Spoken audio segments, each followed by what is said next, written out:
క్రీస్తునందు సహోదరి సహోదరులారా, ప్రభువైన యేసుక్రీస్తు నామములో హృదయపూర్వక వందనాలండి.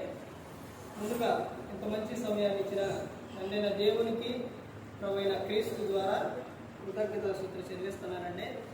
అందరూ బాగున్నారండి. వాక్యం చదువుకొని ప్రార్థన చేసుకున్న తర్వాత పాఠంలోకి వెళదామండి. మత్తయి గారు రాసిన సువార్త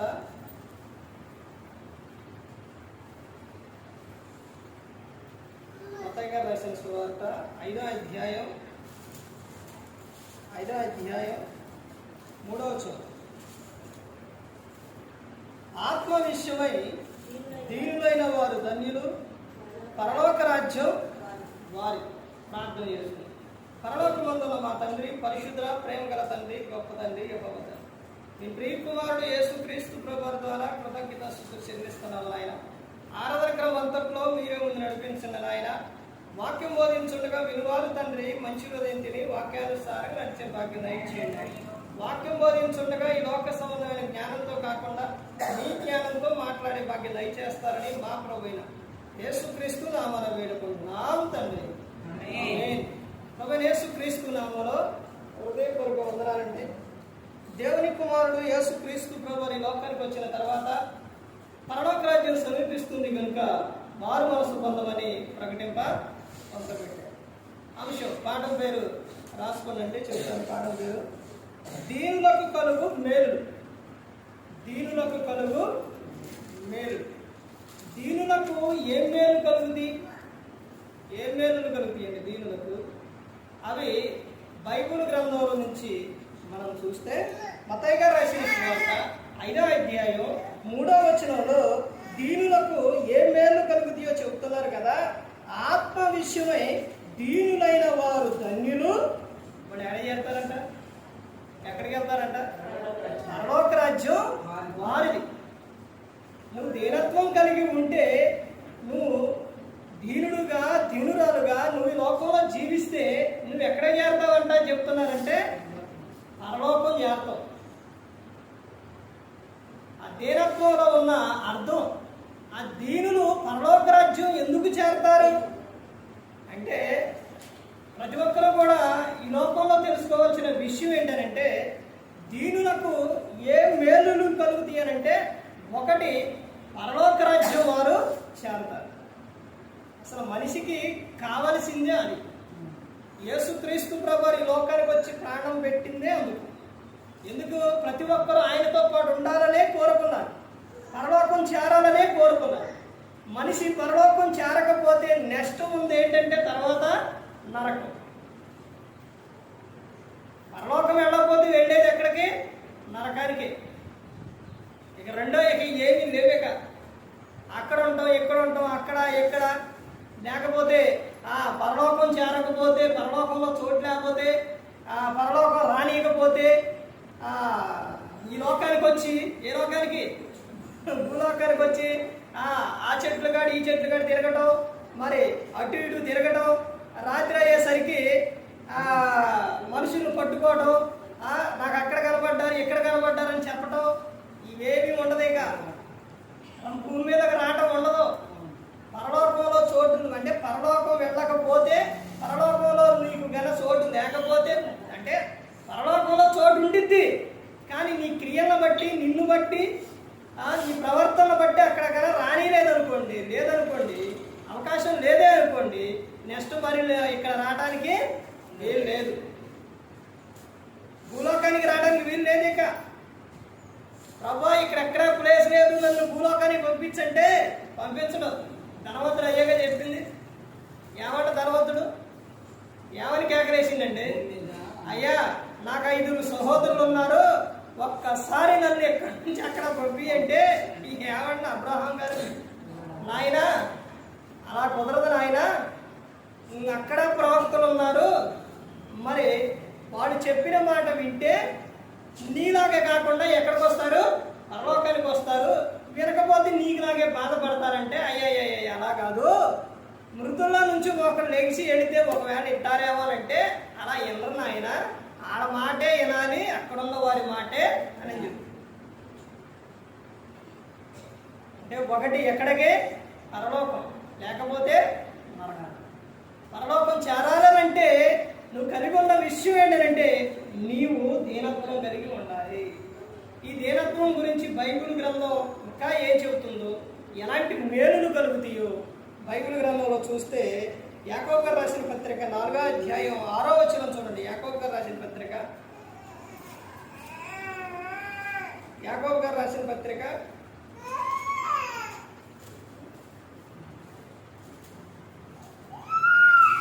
4వ అధ్యాయం 6వ వచనం. కాదు కానీ ఆయన ఎక్కువ కృపనిచ్చను, అందుచేత దేవుడు అహంకారులను ఎదిరించి దీనులకు కృప అనుగ్రహించు అని లేఖనము చెప్పుచున్నది. దీనులకు కలుగు మేలులు ఏమిటి అని అంటే వాళ్ళు కృప పొందుదురు. ఏం పొందుదురంటే కృప పొందుదురు. ఇది కూడా దేవుని విషయమే. ఎలాగండి దేవుని విషయం ఎలాగనంటే ఆహారం పెట్టు, వస్త్రాలు ఇచ్చు, దాహం ఇచ్చు, ఇంటికి పిలిచు, ఇవన్నీ పెట్టిన తర్వాత, ఇవన్నీ ఇచ్చిన తర్వాత పోనీలే మరి ఇంకా ఏమి వెళ్తావులే, ఏమీ లేవు అంటున్నావుగా, ఇక్కడే ఉండు, మాతోనే ఉండు అని అంటారా? అనరు. అర్థమవుతుందండి? మనిషి అనరు. కానీ దేవుడు ఏం చేస్తున్నాడంటే, ఏం అనుగ్రహిస్తున్నాడంటే కృప, అనగా అర్హత లేని వారికి ఇచ్చేదే కృప. అంటే నిత్యం కూడా నువ్వు నాతోనే ఉండు, అంటే నిత్యం ఆయనతోనే ఉండాలి అని అంటే ఏం కలిగి ఉండాలి మనిషి? ఏం కలిగి ఉండాలంటే అహంకారం కలిగి ఉండాలా? అహంకారం కలిగి ఉంటే దేవుడు రాణిస్తారా? అహంకారులను ఏం చేస్తారని దేవుడు చెబుతుండో, ఎదిరిస్తాను అని చెబుతున్నారు. అహంకారులను ఎదిరించి దీనులకు ఏం అనుగ్రహిస్తారంట? కృప అనుగ్రహిస్తారంట. దీనులకు దీనత్వం కలిగి ఉండాలి, దీనులుగా ఉండాలి. భర్త మీద గల భార్య అరిస్తే, భర్తకు భార్య మీద ఏముంటుందండి? ఎలాంటి ఏ విధంగా వస్తుంది? కోపం వస్తుంది, అసూయ వస్తుంది. అర్థమైందండి? ఎన్ని విధాలుగా ఉంటుందంటే అన్ని విధాలుగా ఉంటుంది. అదే భర్త ఒక మాట అన్నా కానీ, ఏదైనా కానీ భార్య మాట్లాడకుండా కనుక ఉంటే, మౌనంగా ఉంటే, దీనత్వం కలిగి ఉంటే బైబిల్ చెబుతున్న విషయం ఇదే. పేతురు గారు రాసిన పత్రికలో, నీ భర్తకు వాక్యము ప్రార్థన తెలియకపోతే వారిని మందిరానికి రాబట్టబడవచ్చు. ఎలా? నీ పవిత్ర ప్రవర్తన చూసి రాబట్టబడవచ్చు. నువ్వు మందిరానికి వస్తూ ఇంటికి వెళ్ళిన తర్వాత సినిమాలు చూస్తూ, మందిరానికి వస్తూ ఇంటికి వెళ్ళిన తర్వాత అరుస్తూ, మందిరానికి వస్తూ లేదా ప్రార్థన చేస్తూ నువ్వు నీ ఇష్టానుసారంగా ఉంటే నీ భర్త ఎలా మారుతారు? వాళ్ళు కనిపెట్టేది అవే కనిపెడతారు. నీ పురుషుడు నీలో నుంచి ఏం కనిపెడతారనంటే నీ ప్రవర్తనే కనిపెడతావు. నీ ప్రవర్తన ఎలా ఉంది? నీవు దీనత్వం కలిగి ఉంటే ఇక్కడ అనేకమైన విషయాల్లో నీకు మంచి జరిగిద్ది. తర్వాత లోకం విడిస్తే పరలోకం చేరుతావు. తర్వాత దేవుని కృప నీకు. దేవుడు ఎవరు అనంటే ఆయన ప్రేమ కలిగిన ఆయన, సహనం కలిగిన ఆయన. ఆయన చెబుతున్నాడు కదా, అహంకారులు రానియడం. అర్థమైందండి? అహంకారులు ఎక్కడికి వెళ్తారంటే వాళ్ళ దగ్గరికి వెళ్తారు. ఏది చేసేవాళ్ళు వాళ్ళే కోరుకుంటారు. అలాగే దేవుడు కోరుకునేది ఏంటంటే ఆయన ఏదైతే కలిగి ఉన్నాడో మనం కూడా అదే కలిగి ఉండాలని దేవుడు కోరుకున్నాడు. ఎందుకనంటే యేసుక్రీస్తు ప్రభువారు వరుడు, మనం ఎవరో వధువు. అందుకని ఆయన కావలసింది ఎవరు అని అంటే దీనత్వం కలిగిన వారు, అహంకారులు కాదు. తర్వాత ఇంకా ముందుకైతే చూడండి, కీర్తన గ్రంథం 22వ కీర్తన, కీర్తన గ్రంథం 22వ కీర్తన 22వ కీర్తన 26వ వచనం చూడండి. దీనులు భోజనము చేసి తృప్తి పొందెదరు, యెహోవాను వెతుకువారు ఆయనను స్తుతించెదరు.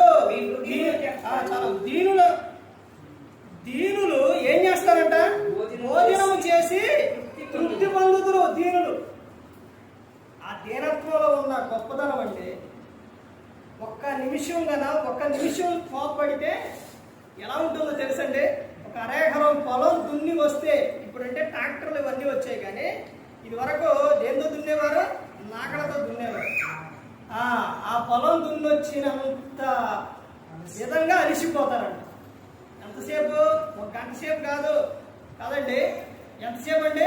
1 నిమిషం చాలు. వాళ్ళకి మనశ్శాంతి ఉండదు, తృప్తి ఉండదు ఏ విషయంలో కూడా. కానీ ఇక్కడ ఏమని చెప్తున్నా అంటే, దీనులు భోజనం చేసి తృప్తి పొందెదరు. వాళ్ళు ఉన్న దాంట్లోనే ఏం చేస్తారు? తిని తృప్తి పొందుతారు. యెహోవాను వెతుకు వారు ఆయనను స్తుతించెదరు. ఇప్పుడు చదువు. మీ హృదయములు తెప్పరిల్లి నిత్యము బ్రతుకును. మీ హృదయములు తెప్పరిల్లి ఏం చేస్తాయంట? నిత్యం బ్రతుకును. ఈ రోజున లక్షలున్నా, కోటులున్నా, ఆస్తులున్నా, అంతస్తులున్నా, ఏమున్నా కానీ వాళ్ళకే మనశ్శాంతి అనేది లేక చనిపోతున్నారు. ఇలా సందర్భంలో ఏంటంటే, మైకిల్ జాక్సన్, ఆయన ఇప్పుడు లేడు, మైకిల్ జాక్సన్ ఆయన చాలా 1,00,000 కోట్లు ఇలా వెళ్తే మొత్తం అటు ఇటు చూస్తే ఆయనదేనంట.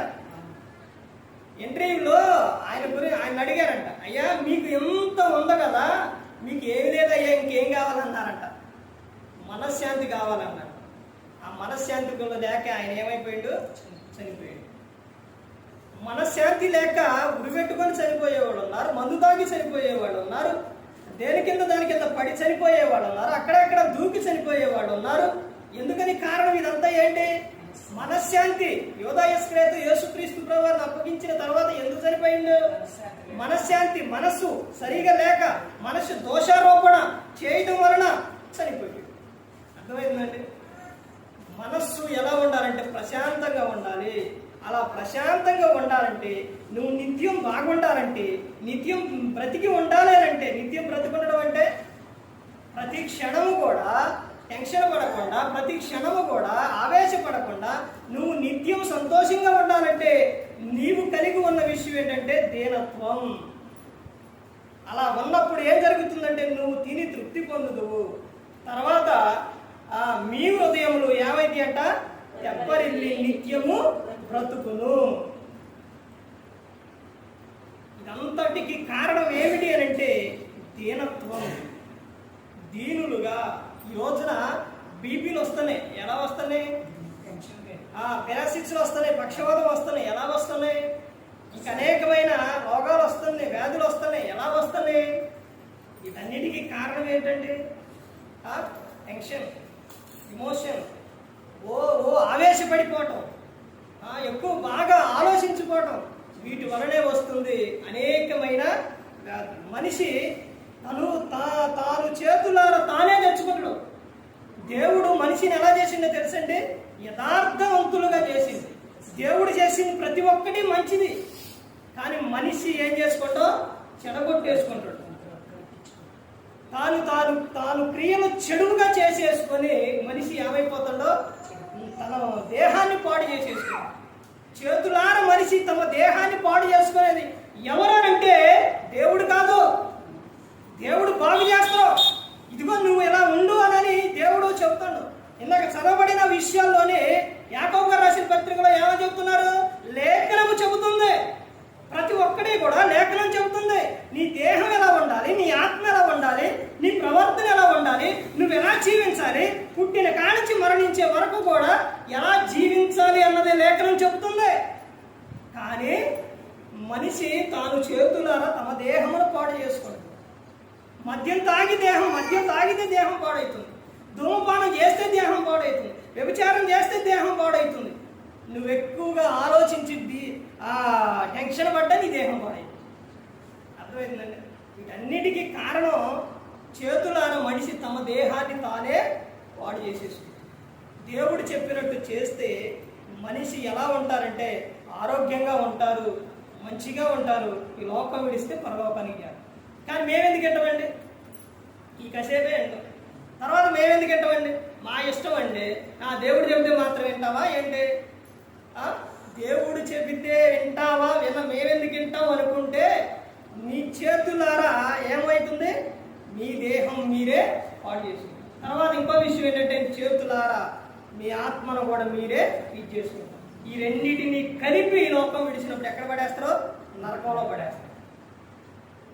ఆత్మ చెప్పిన మాట వినకపోతే దేహం పాడవుతుంది, దేహం పాడైతే రెండింటిని కలిపి ఎక్కడ పడేస్తారో? నరకంలో పడేస్తారు. అందుకనే చెబుతున్నారు కదా. ఇంకా ముందుకెళ్తే చూడండి ఏమో చెబుతున్నా. కీర్తన కల్లా 34వ కీర్తన చూడండి.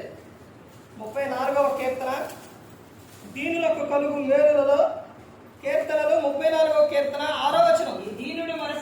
దీనుడు మొరపెట్టగా యెహోవా ఆలకించెను, అతని శ్రమలన్నిటిలో నుండి అతన్ని రక్షించెను.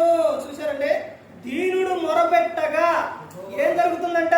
దీనులకు జరిగే మేలులు ఏమిటి అని అంటే, దీనుడు మొరపెట్టగా యెహోవా వారి మొర ఆలకించును. అహంకారుల మొర ఆలకించడు. ఒక వ్యక్తి, ఒక ఆయన చెప్పిన విషయం ఏంటంటే, మంది ప్రార్థన చేస్తే వాళ్ళ కుటుంబంలో కన్నా ఒకవేళ భార్య అరిచే విధంగా మరి ఉంటే, ఒక ఆయన చెప్పిన సమాధానం ఏంటంటే, ఏం ప్రార్థన చేస్తే ఇంటి కప్పు దాటి పైకి పోదంట. అంటే అర్థం ఏంటంటే, ఆ ప్రవర్తన అలా ఉంది. ఇక్కడ చెబుతున్న విషయం ఏంటంటే, పురుషుడైనా స్త్రీ అయినా కలిగి ఉన్న విధానం ఏంటి? ఏం కలిగి ఉన్నారంటే, ఈ దీనుడు మొరపెట్టగా యెహోవా ఆలకించును. అది ఎవరైనా కానీ, ఎవరంటే పురుషుడైనా స్త్రీ అయినా మీరు దీనత్వం కలిగి మొరపెట్టుకుంటే దేవుడు ఏం చేస్తాడంటే, ఈ మొర ఆలకిస్తాడు. నువ్వు గై గై గై గై గై అంట అరిచి గొడవలాడి నీ ఇష్టానంగా తిరిగొచ్చి ఇలా చేస్తూ నువ్వు ప్రార్థన చేస్తే ఆయన వినడం. అహంకారులు ప్రార్థన వినడం. అర్థమవుతుందండి? పాపం చేసేవారి ప్రార్థన వినడం దేవుడు. దీనుడు మొరపెట్టగా యెహోవా ఆలకించును. ఎందుకండి మాకు అద్భుతాలు జరగట్లా? ఎందుకండి మాకు మేలులు జరగట్లా? ఎందుకని అని అంటే, నీ ప్రవర్తన ఎలా ఉందో ఒక్కసారి నీవు పరీక్షించు. దీనుడు మొరపెట్టగా యెహోవా ఆలకించును, అతని శ్రమలన్నిటిలో నుండి అతన్ని రక్షించును. అతని శ్రమలన్నిటిలో ఏ శ్రమ అయితే వస్తుందో మనిషికి, ఏదైతే వస్తుందో వాటన్నిటిలో నుంచి దేవుడు ఏం చేస్తాడు? నిన్ను రక్షిస్తాడు. కాబట్టి దీనుడు మొరపెట్టగా యెహోవా ఆలకించును. తర్వాత ఇంకా ముందుకెళ్తే సామెతలో 3వ అధ్యాయం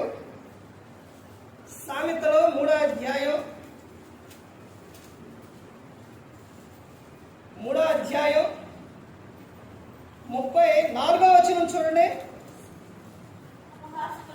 అపహాసుకులను ఆయన అపహాసించును, దీనుని ఎడల ఆయన దయ చూపించును. అపహాసులను ఏం చేస్తారంట? ఆయన అపహాస్యం చేస్తాడు. నీకే కాదు అపహాస్యం చేయటం, ఆయనకే వచ్చు.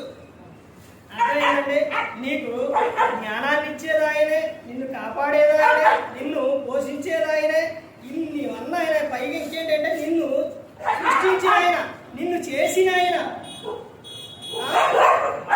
ఇన్ని ఇంత ఉంది,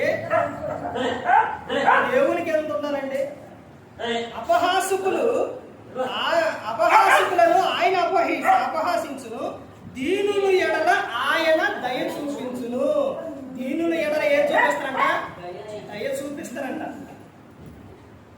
దయ.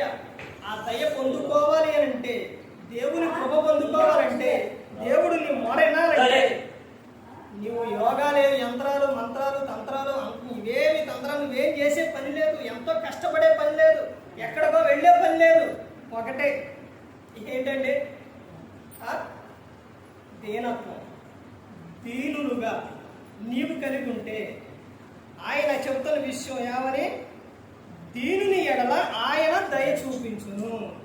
ఒక్క విషయమేనండి, నువ్వు దీనత్వం కలిగి ఉంటే నీ జీవితకాలం అంతా కూడా ఏంటంటే, జీవితకాలం అంతా భలే చెబుతున్నారంటే, జీవితకాలం అంతా ఇంకా ఏమన్నా ఇక్కడి నుంచి తర్వాత ఎవరన్నా ఏదన్నంటే మామూలుగా ఉండదు, మామూలు చూసుకో. వాళ్ళు ఒకటంటే మేము ఊరుకుంటావా? పొరపాటు కూడా ఊరుకో అనుకుంటున్నారండి. అలా ఉంటే గల దేవుని కృప ఉండదు, పరలోకం చేరదు, దయ ఉండదు, కరుణ ఉండదు, ఏది ఉండదు. అర్థమవుతుందండి? ఎవరైనా నీ యొద్దకు రావాలనంటే, దేవుడు నిన్ను చేర్చుకోవాలనంటే ఒక విషయమేనండి, 2 చెట్లు ఉన్నాయండి. ఆ 2 చెట్లలో ఒక చెట్టు ఏమో బగబగ బగబగ మండుతుంది. ఆ చెట్టు మీద ఏ పక్షి అయినా వాలిద్దా? వాలదు. ఎందుకు వాలదు? వాలితే కాలిపోయి వాలదు. ఇంకో చెట్టు ప్రశాంతంగా ఉంది. ఆ చెట్టు మీద ఏం చేస్తాయి? అన్నీ వాలుతాయి ఆ చెట్టు మీద పక్షులు. ఎందుకని? అక్కడ ప్రశాంతంగా ఉంది కాబట్టి.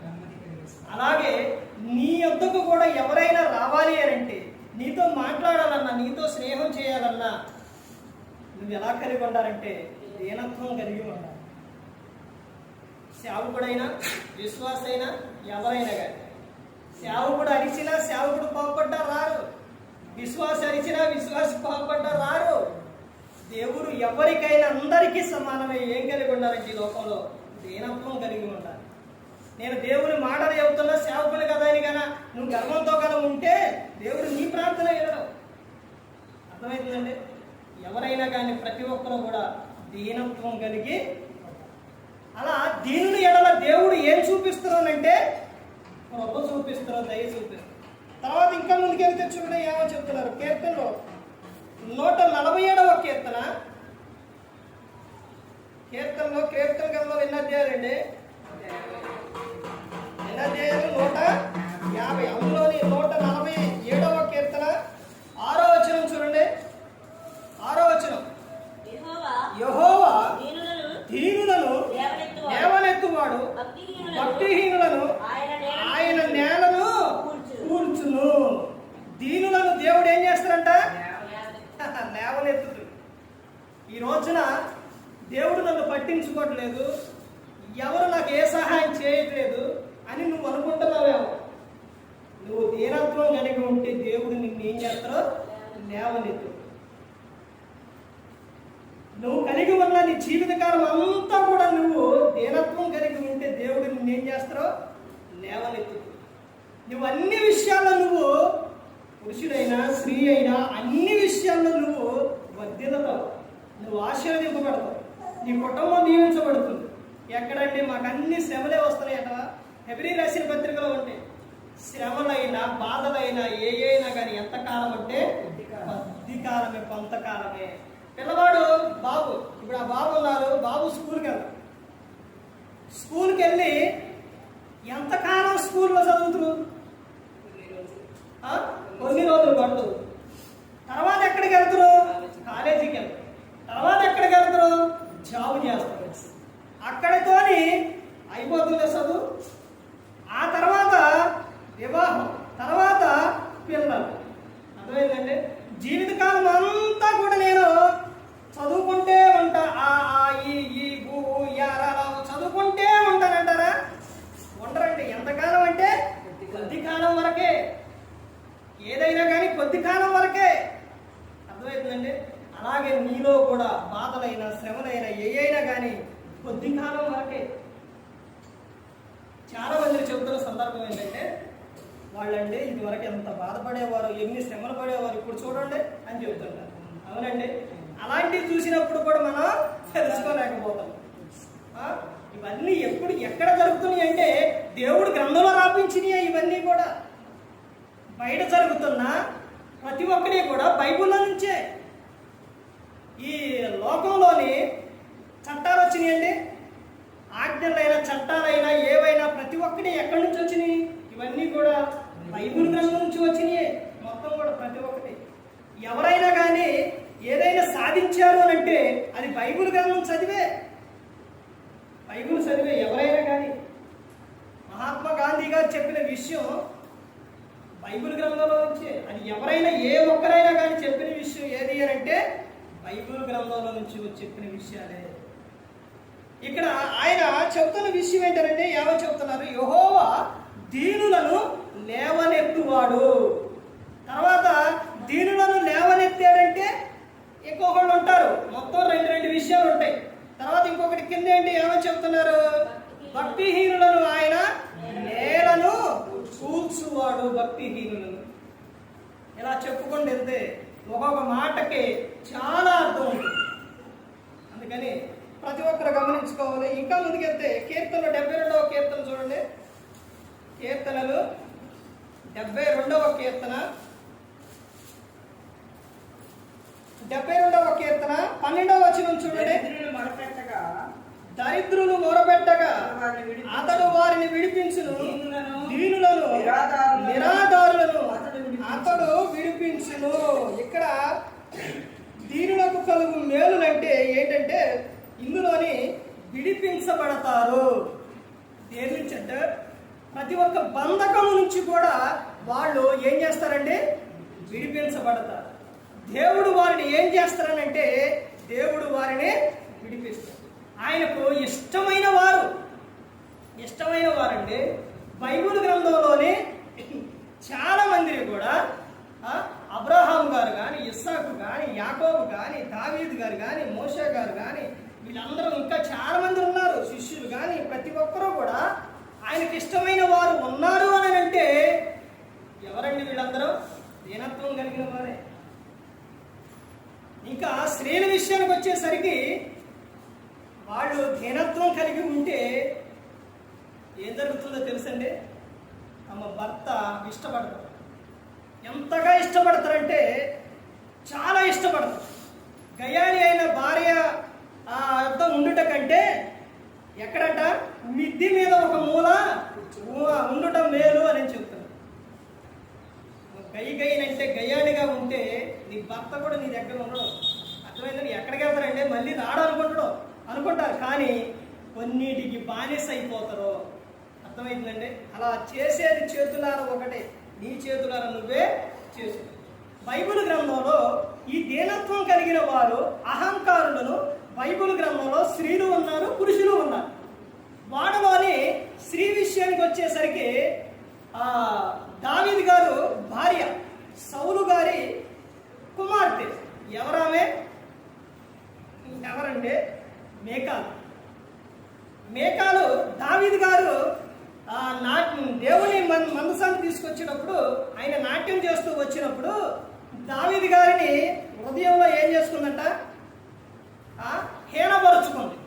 హీనపరుచుకున్న ఆమె ఒక్కసారి ఏదైనా కానీ భర్త మీద అనుమానం కానీ ఏదైనా ఒకటి వచ్చిందని అంటే అది బయటికి అన్నదాకా చెప్పిందాకా ఊగోరు. అంతేనా? కరెక్టేనంటారా? నేను బయట విషయాలు ఏం చెప్పడం లేదండి, బైబిల్ గ్రంథంలో చెప్తున్నాను. ఆ తర్వాత ఆయన వచ్చిన తర్వాత వీరిద్దరి మధ్య ఏంగా జరిగింది? వాదం జరిగింది. ఆమె అన్న మాటలకు ఆమె దావీదు గారి విషయంలో ఆమె ఎలాగైతే మాట్లాడిందో అదే విషయం ఆమె ఉన్నంత కాలం కూడా ఏం లేదు, గర్భఫలం అనేది ఆమెకు ఇవ్వలేదు. తర్వాత రాజుల విషయానికి వచ్చేసరికి ఈ రాజుల చరిత్రకి వెళ్ళిపోతే, అందుకే చరిత్రలు ఎక్కువ నేను ఎందుకోను. ఇవి కన్నా మొదలు పెడితే తొందరగా అవ్వదు చరిత్రలు రాజుల గురించి. ఇక్కడ ఈ అంశం ఆగిపోయింది. ఈ విషయం చెప్పి ఇంకా ముందుకెళ్తాను. అయితే రాజుల కాలంలో రాజులు ఏంటంటే వాళ్ళు రాజు పరిపాలనలో రాజుగారు ఒకసారి ఉంటారు, రాణీలు ఒక్కడే ఉండరండి. రాజులు కాబట్టి ఉంటారు. వీళ్ళందరికీ ఏంటంటే వరసగా ప్యాలెస్ కట్టేస్తారు. వీళ్ళందరూ ఆడ ఉంటారు. తర్వాత రాజుగారు ఆయన ఉండాలనుకున్నప్పుడు ఆయన వెళ్తారు. అలాగే ఏమన కూడా ఒక చాట ఉంచిన తర్వాత ఆమె ఉన్నంత కాలము కూడా తెలుగు గర్భఫలం అనేది లేదు. ఆ తర్వాత దావీదు గారు ఇంకొక ఆమెని చేసుకున్నారు. అంటే తప్పు జరిగినప్పుడు జరిగిన విషయం చెప్పట్లేదు, తర్వాత విషయం చెబుతున్నారు. ఎవరు ఆమె అంటే బత్షెబ. ఆమె కలిగి ఉన్న ప్రేమ దావీదు గారి మీద ఎంత ప్రేమ కలిగి ఉందంటే బత్షెబ చాలా ప్రేమ కలిగి ఉంది. ఎప్పుడు తప్పు చేసే ముందు కాదు, అప్పుడు కాదండి, వివాహం అయిన తర్వాత సంగతి చెబుతున్నా. సరే మీకు అర్థం అవ్వాలి అంటే వృద్ధాప్యానికి వచ్చిన తర్వాత, ఎప్పుడు వృద్ధాప్యానికి వచ్చిన తర్వాత ఆమె కలిగి ఉన్న ప్రేమ ఎలాంటి ప్రేమనంటే దావీదు గారి దగ్గరకు 16 సంవత్సరాల అమ్మాయి, యవన ప్రాయంలో ఉన్న అమ్మాయి వచ్చి ఆయనకు వెట్టగలుగుతూ ఉంటే, అంటే వెట్టగలగాలంటే ఆయనకు ఏమొచ్చిందంటే వృద్ధాప్యంలో చలి వచ్చింది. దావీదు గారికి చలి వచ్చినప్పుడు మరి ఎవరు కావాలి అంటే ఆయనకు వేడి కావాలి. ఎన్ని దుప్పట కప్పినా ఎన్ని కప్పినా కానీ చలి తగ్గట్లేదు. మరి వృద్ధాప్యంలో ఉన్న ఆయన దగ్గరకు ఒక యవన స్త్రీ రావాలి అని అంటే ఎవరు ఒప్పుకుంటారు? వృద్ధాప్యంలో ఉన్న స్త్రీకి పురుషునికి వేడి కష్టం అది. ఆ తర్వాత ఒక ఆమె దావీదు గారి దగ్గరకు ఒక యవన స్త్రీ వచ్చి దోపుకొని, ఆమె వచ్చినప్పుడు దావీదు గారికి దగ్గరకు వచ్చినప్పుడు వెంటగలిగి, అంటే అప్పుడు ఆయనకి ఏమైందంటే వేడొచ్చి ఆయన బ్రతుకుతారు. కానీ దావీదు గారు ఆమెను మాత్రం ఏమి అనలా, ఏమి చేయకూడలేదా. ఆ తర్వాత దావీదు గారి దగ్గర ఆమె యవన స్త్రీ ఆయనకు సేవలు చేస్తూ ఉంటే ఆ సమయంలోనే బత్షెబ వచ్చి అలా చూసిద్ది, కానీ ఏ ఒక్క మాట కూడా ఏంటండి మీకు ఏం పని అండి ఇది ఈ వయసులో, ఏంటి ఏమితో అని కూడా అనలా. ఆ తర్వాత ఏమ్మా నీ వయసు ఏంటి, నీవేంటి అని కూడా అనలేదు. ఏ ఒక్క మాట కూడా అనలా. ఆమె కలిగి ఉన్న ఆమె దీనత్వం అనే ఆమె కుమారుణ్ణి ఏం చేసింది, రాజును చేసే విధంగా వెళ్ళింది. ఆమె వచ్చి దావీదు గారి దగ్గరకు వచ్చి అడిగినప్పుడు దావీదు గారు సొలొమోను గారిని ఏం చేసిండు, రాజును చేసింది. వచ్చి అడిగిందా లేదండి, అడిగింది. తర్వాత ఇంకొక విషయం ఏంటంటే, ఇదన్నీ ఎందుకు చెప్తున్నారంటే దేనత్వంలో కలిగి ఉన్న విషయం, ఓర్పు సహనం ఇవన్నీ కలిగి ఉన్న పురుషుడైనా స్త్రీ అయినా కలిగి ఉంటే అది మేలే, కీడు కాదు, అది ఆశీర్వాదం. తర్వాత ఇంకొక ఆమె ఎవరంటే ఎస్తేరు. రాజు శాసనం చేస్తే రాజు మీటింగ్లో ఉన్నప్పుడు ఎవరైనా అక్కడికి వెళితే చంపేస్తారు, ఊగోరు. కానీ అలాంటి సమయంలోని అక్కడికి ఎవరు వెళ్తారు, ఎస్తేరు వెళ్ళింది. అంటే ఆమె భర్త పట్ల ఆమె కలిగి ఉన్న ప్రేమ, ఆ ఓర్పు, ఆ సహనం ఆయన చూసిండు. అవన్నీ కూడా ఏమని అన్నాడా, ఏమి అన్నా. తర్వాత ఆమె కలిగి ఉన్న విధానాన్ని బట్టి ఏ చట్టం అయితే వచ్చిందో, ఏదైతే చెప్పారో దాన్ని మరలా తిప్పి రాశారు. అందరినీ కూడా ఏం చేసుకున్నారు, కాపాడుకున్నారు. ఆమె దీనత్వం.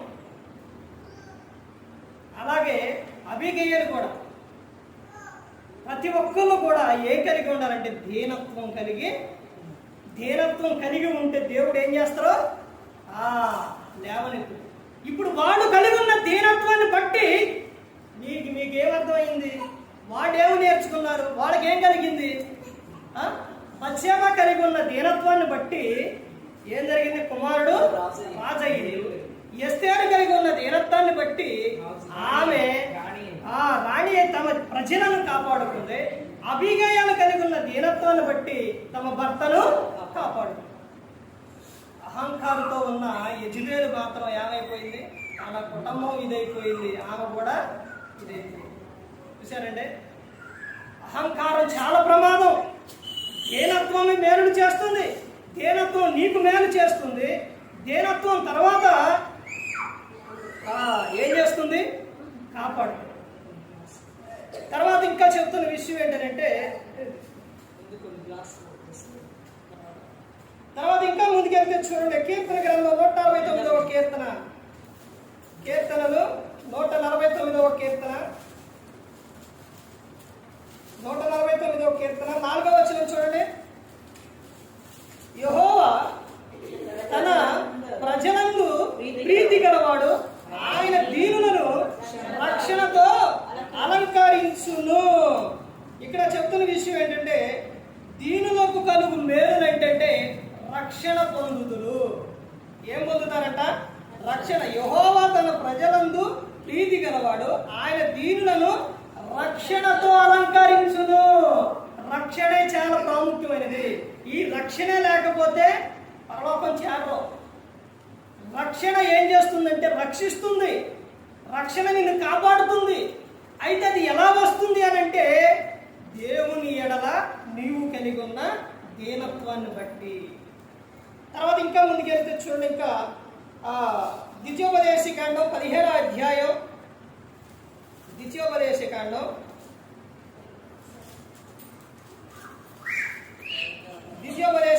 15వ అధ్యాయం తీసారండి, 15వ అధ్యాయం 11వ వచనం చూడండి. బీదలు దేశములో ఉండక మానరు, అందుచేత నేను నీ దేశములో ఉన్న నీ సహోదరులకు, దీనులకును, పేదలకును, ఆవశ్యక అనావశ్యకముగా నీ చెయ్యి చాపవలనని నీకు ఆజ్ఞాపించుచున్నాను. దేశంలో పేదలో దీనులు ఉండకుండా ఉండరు. అయితే వారికి నీ చెయ్యి నువ్వేం చేయాలి? చాపాలి. వారికి నువ్వేం చేయాలంటే నువ్వు సహాయం చేయాలి. సహాయం చేయాలంటే ధర్మమును, బైబిల్ గ్రంథంలో ధర్మమును, ఉపకారమును ఎప్పుడు కూడా మర్చిపోకూడి. అది దేవునికి ఇష్టమైనదంట. దేవునికి ఇష్టమైనదండి. తర్వాత యాకోబు గారు రాసిన పత్రికలో ఏమని చెబుతారంటే, తండ్రి అయిన దేవుని ఎదుట పవిత్రమైన భక్తి ఏదనగా దిక్కులేని పిల్లలను, విధవరాలను వారి ఇబ్బందిలో పరామర్శించడయు యెహోలోక మాలిన్యము తనకు అంటకుండా కాపాడుకోవడయే భక్తి.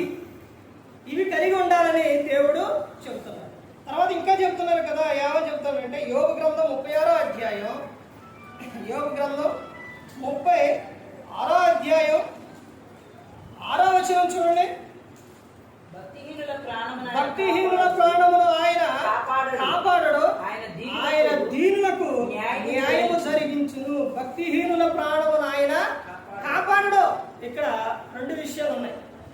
ఏంటా రెండు విషయాలు అంటే, భక్తిహీనుల ప్రాణం కాపాడడు అని అంటే వాళ్ళు భక్తిహీనంగా ఉంటారు కాబట్టి వాళ్ళ విషయం, వాళ్ళ ప్రాణం ఎందుకు కాపాడారంటే, అదేంటంటే దేవుడు ప్రాణాన్ని కాపాడ, ఆయనకి ఇష్టమైనదిగా మీరే చెప్పారు కదా అంటే, ఈ విషయానికి వచ్చేసరికి వాళ్ళ ప్రాణమును కాపాడాలంటే వాళ్ళు ప్రతి ఒక్క క్షణం కూడా ఏమైపోతారంటే విసిగిపోతూ ఉంటారు. వాళ్ళు ఏమైపోతుంటారంటే టెన్షన్ పడుతూ ఉంటారు. వాళ్ళకు మనశ్శాంతి అనేది ఉండదు. తర్వాత దేవుడు తన ఆత్మను కాపాడుతారు. తన ఆత్మను తన యొద్దకు చేర్చుకోవాలని దేవుడు కాపాడుతూనే ఉంటాడు. కానీ వీళ్ళు అహంకారులుగా లేకపోతే భక్తిహీనంగా ఉంటే దేవుడు ఏం చేస్తారండి? దేవుడు నీకు ఎన్నో అవకాశాలు ఇస్తున్నాడు. నువ్వు మారాలని, మార్పు చెందాలని, నీ ఆత్మ రక్షించబడాలని నిన్ను ప్రతి క్షణం ఏదో సమయంలో దేవుడు నిన్ను కాపాడుతూనే ఉండవు, అవకాశాలు ఇస్తూనే ఉండవు, చెప్పేస్తూనే ఉండవు. అయినా కానీ వింటున్నారా? వినట్లేదు. సేవకుల ద్వారా మాట్లాడతారు, బైబిల్ వాక్యం ద్వారా మాట్లాడతారు, నీ పరిస్థితుల ద్వారా మాట్లాడతారు. తర్వాత ఇంకా ఎవరితో మాట్లాడదు తెలుసండి? అన్ని జనులతో కూడా మాట్లాడతారు. వాళ్ళ ద్వారా కూడా నీకు చెప్పిస్తారు. కానీ మనిషి భక్తిహీనంగా, తర్వాత గర్వంగా, అహంకారంగా ఇవన్నీ ఉంటే వాక్యాన్ని ఎలా అంగీకరిస్తారు? ఇది దేవుని మాట అని ఎలా తెలుస్తారు? అందుకనే చెబుతున్న విషయం ఏంటంటే, వాళ్ళ ప్రాణము ఏమైపోతుంది? వాళ్ళ ప్రాణమును కాపాడడం అని చెబుతారు. కానీ అవకాశాలు ఇస్తున్నా కానీ వారు మాత్రం తెలుసుకోవాలి. తర్వాత ఇంకా అక్కడే ఏమని చెబుతున్నారంటే చూడండి, అక్కడే 36:6 వచనంలో కింద ఏమని చెబుతున్నారంటే, ఆయన దీనులకు న్యాయము జరిగించును. దీనులకు ఏం చేస్తారంట? న్యాయం చేస్తారు. దేవుడు వారి పక్షానే ఉంటాడు, వారికి న్యాయం తీరుస్తారు దేవుడు. తర్వాత ఇంకా ముందుకెళ్తూ చూడండి, కీర్తన గ్రంథం 25వ కీర్తన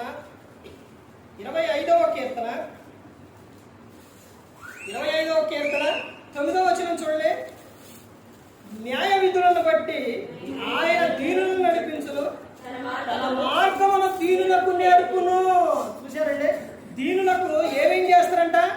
ఆయన దీనులను నడిపిస్తారు. తర్వాత ఆయన తన మార్గమును దీనులకు నేర్పును. అంటే దీనులకు కలిగిన మేలులు ఏంటంటే ఆయన నడిపిస్తారు, తర్వాత నేర్పిస్తారు. ముందు నడిపిస్తారు, తర్వాత ఏం చేస్తారండి? నేర్పిస్తారు. అంటే ఇవన్నీ కూడా ఎవరికి కలిగే మేలులు? దీనులకు కలిగే మేలు. తర్వాత ఇంకా చెప్తున్న విషయం, యెషయా గ్రంథం 61వ కీర్తన, అదే 61వ అధ్యాయం.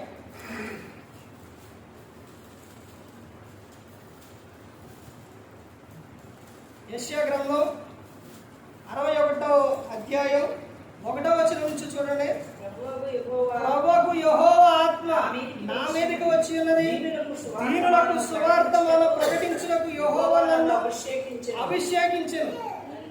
నలిగిన హృదయం గల వారిని దృఢపరచుటకును, చెరలోనున్న వారికి విడుదలను, బంధింపబడిన వారికి విముక్తిని ప్రకటించుటకును, యెహోవా హితవత్సరమును మన దేవుని ప్రతిదండన దినమును ప్రకటించుటకును, దుఃఖాక్రాంతులందరినీ ఓదార్చుటకు ఇలా చదువుకుంటే వెళితే చాలా విషయం అనేది ఉంది. అయితే పైన చెబుతున్న విషయం ఏంటంటే, ప్రభువుకు యెహోవా ఆత్మ నా మీదకి వచ్చి ఉన్నది, దీనులకు సువార్తమానం ప్రకటించుటకు యెహోవా నన్ను అభిషేకించు.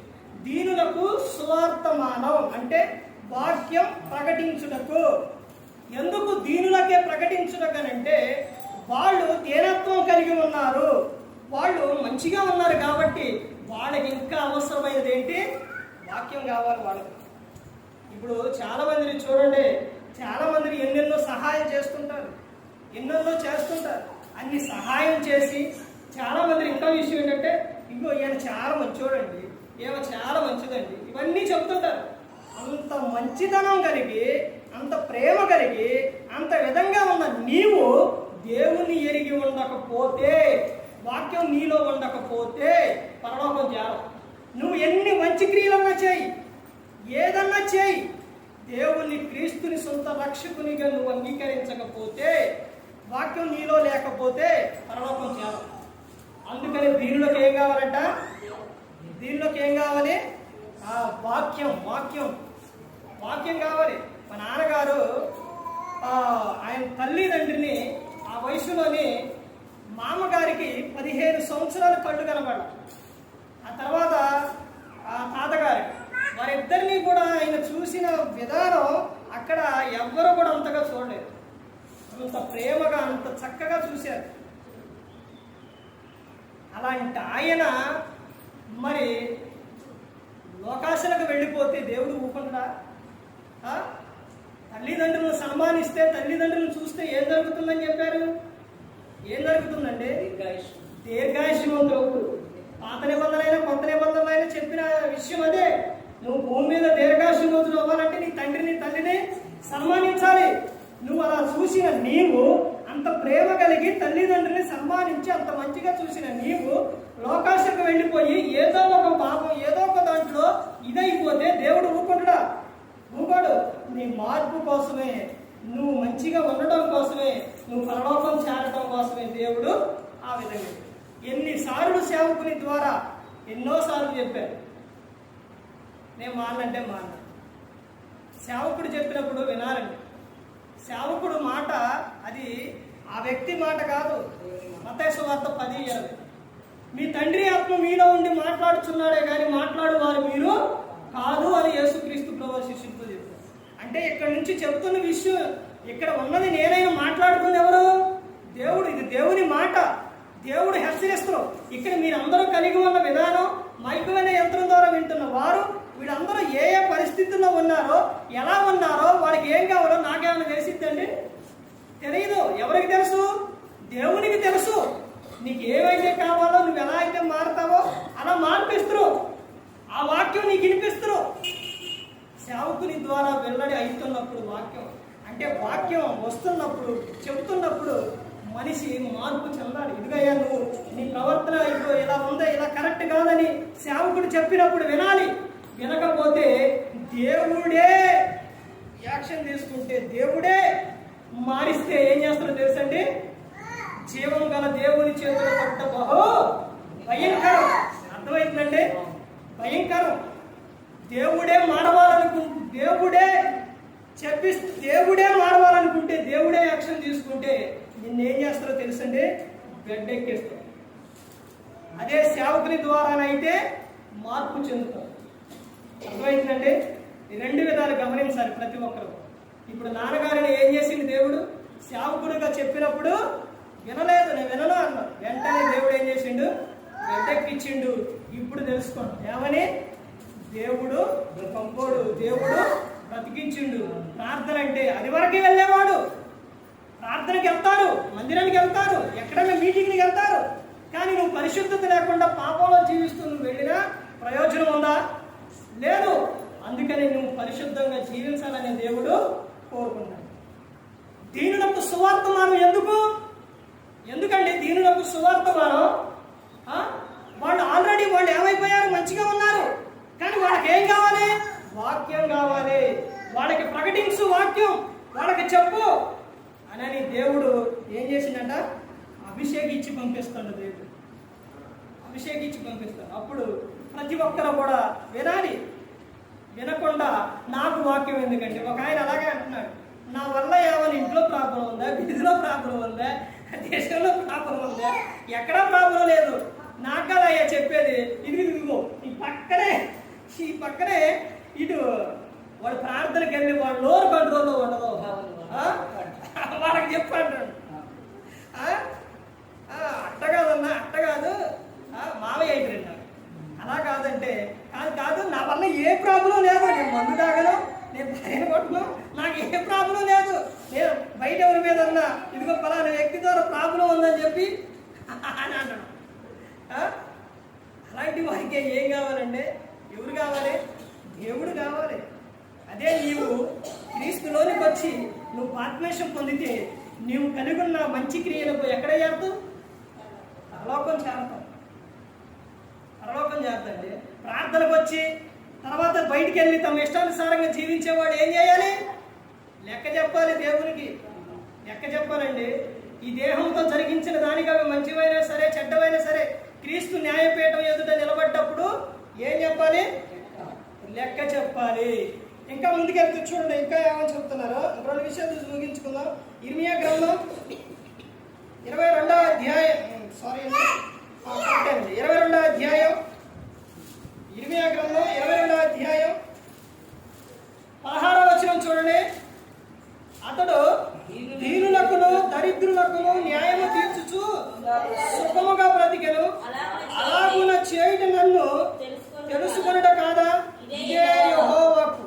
అతడు దీనులకును దరిద్రులకును ఏం తీర్చునంట? న్యాయము తీర్చుచు సుఖముగా బ్రతుకును. సుఖముగా బ్రతుకును. చూసారండి, సుఖం కావాలంటే, సుఖంగా బ్రతకాలంటే ఇక్కడ ఉన్న అర్థాలు జాగ్రత్తగా వినండి.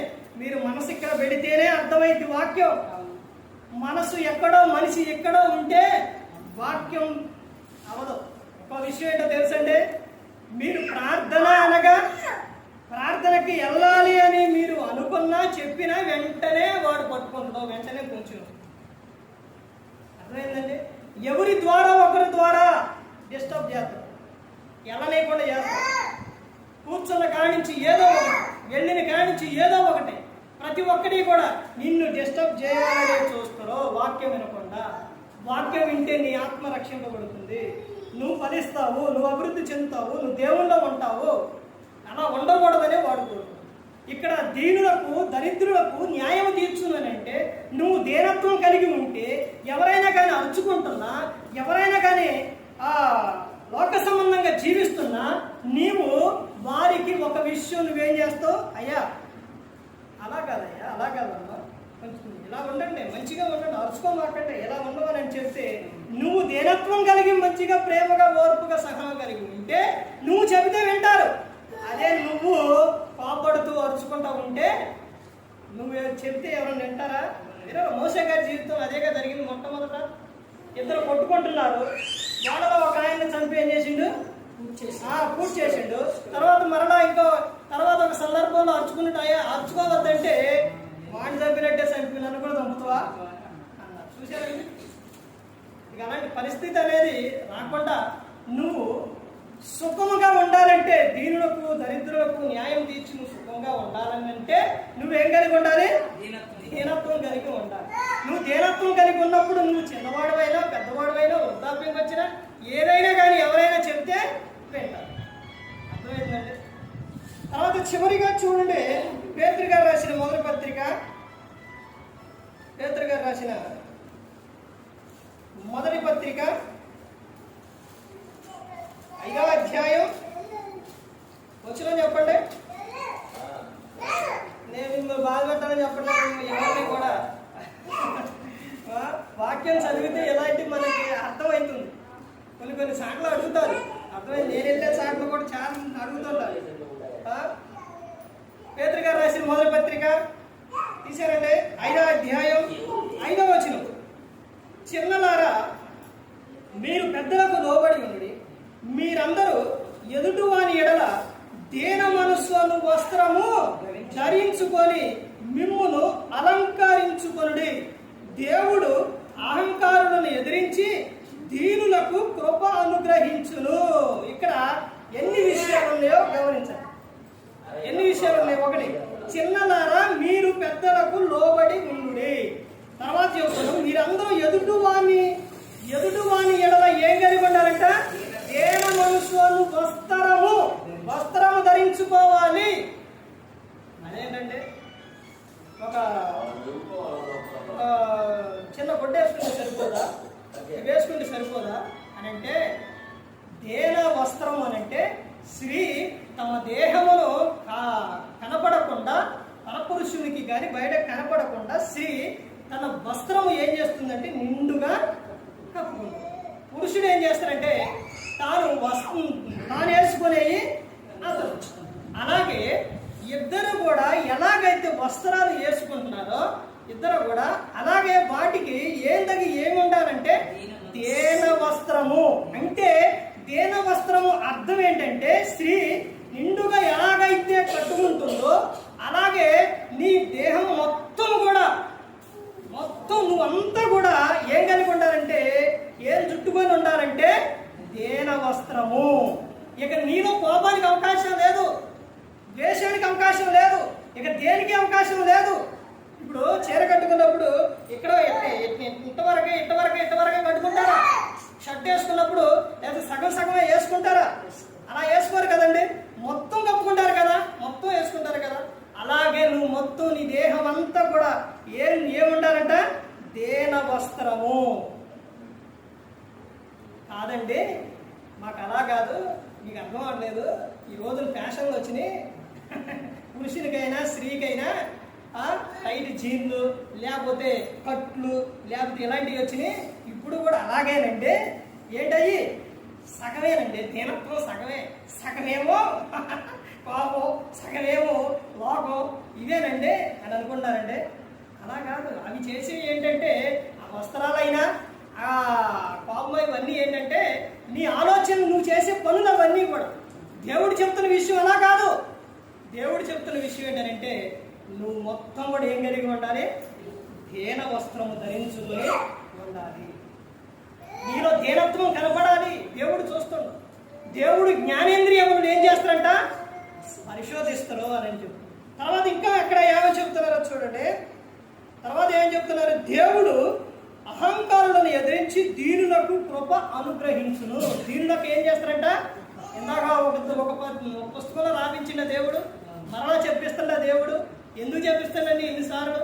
ఎప్పుడో పాతన కొన్ని వందల వేల సంవత్సరాల క్రితం జరిగిన విషయాలు అపోస్తలుడైన పౌలు గారు కొరింథీయులకు రాసిన మొదటి పత్రిక 10వ అధ్యాయంలో మరలా ఎందుకు రిపీట్ చేసిండు? అవన్నీ కూడా ఇశ్రాయేలులో జరిగిన ప్రజలు, నాయన మీరు మరలా అలా చేయకూడదు అని. అలాగే దేవుడు ఇన్నిసార్లు ఎందుకు రాపిస్తుండనంటే, ఇదిగో నాయన నువ్వు అహంకారం కలిగి ఉండకూడదు, నువ్వు అలా ఉండకూడదు, అలా ఉంటే నీకు నా కృప అనేది ఉండదు అని చెప్తాను. నువ్వు దీనత్వం కలిగి ఉన్నప్పుడే దేవుని కృప అనేది ఉంటుంది. అందుకని ప్రతి ఒక్కరూ కూడా గమనించుకోవాలి. దీనులకు కలుగు మేలులు ఎన్ని విషయాలు చెప్పానంటే, ఎన్ని విషయాలు చెప్పాను? ఎన్ని రెఫరెన్స్లు చెప్పాను? 14 చెప్పాను. అర్థమైందండి? ఒక్కటైనా కానీ మనసులో ఉంటే మన జీవితం అద్భుతంగా ఉంటుంది, దేవుని కృప ఉంటుంది. అది ఇవన్నీ ఉండాలి. అర్థమైందండి? అందుకని ప్రతి ఒక్కరు కూడా గమనించుకోవాలి, ప్రతి ఒక్కరు కూడా తెలుసుకోవాలి. దేవుడు ఇవన్నీ కూడా గ్రంథంలో ఎందుకు రాపించారంటే మన మేలు కోరే ఇవన్నీ కూడా దేవుడు రాపించారు. అందుకని ప్రతి ఒక్కరు కూడా గమనించుకోవాలి. ఇంకో విషయం ఏంటంటే సమయాన్ని పోనీయగా సమయాన్ని సద్వినియోగం తెలుసుకోవాలి. ఎన్ని గంటలకు వచ్చానో తెలుసండి, అది నా విషయం కాదే. కానీ ఒకసారి ఎవరికైనా లేట్ అయిద్దిరే కానీ, కొంచెం అటు ఇటు లేట్ అయిద్దిరే కానీ త్వరగా రండి. 5:25 వచ్చాను నేనే అడిగాను. వచ్చి ఆ వైర్లు అవన్నీ తీసి అవన్నీ అయిపోయి పెట్టి స్టార్ట్ చేసి సుమారు చాలా పాటలు పాడారు. అమ్మ ఇద్దరు వచ్చాం, చాలా పాటలు పాడారు. రండి, సమయానికి రండి. ఎందుకంటే ఆరాధన అనేది చాలా ముఖ్యం.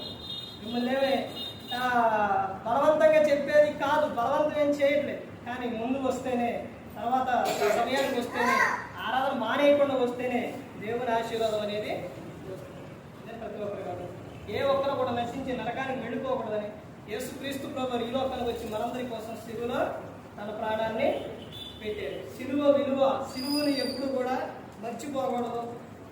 నన్ను మార్చిందే సిలువ. ఆ విషయం తెలుసండి.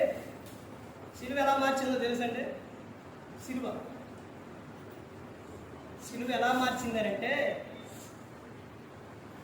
ప్రభు చిత్తం అయితే, సమయం చాలా అయింది కాబట్టి ప్రభు చిత్తం అయితే మరలా వచ్చేవారం సందర్భాన్ని బట్టి చెప్తాను. సిలువ అనేది మన హృదయములు అనేది ఉండాలి. ఎప్పుడు కూడా ఆయన చేసిన త్యాగం ప్రతి ఒక్కరు కూడా గుర్తుపెట్టు. ప్రతి ఒక్కరు కూడా దేవుని యందు భయభక్తులు కలిగి ఉన్నప్పుడు, లోకం విడిచినప్పుడు ఎక్కడికి వెళ్తారండి? పరలోకానికి చేరుకుంటారు. మరి ఈ విధంగా నిలబెట్టి మాట్లాడించిన తండ్రి దేవునికి కృతజ్ఞతాస్తుతులు చెల్లిస్తూ, ఇంతవరకు శ్రద్ధగా ఉన్న మీకు ప్రభు పేరున హృదయపూర్వకంగా మాట ముగిస్తున్నాను. అందరికీ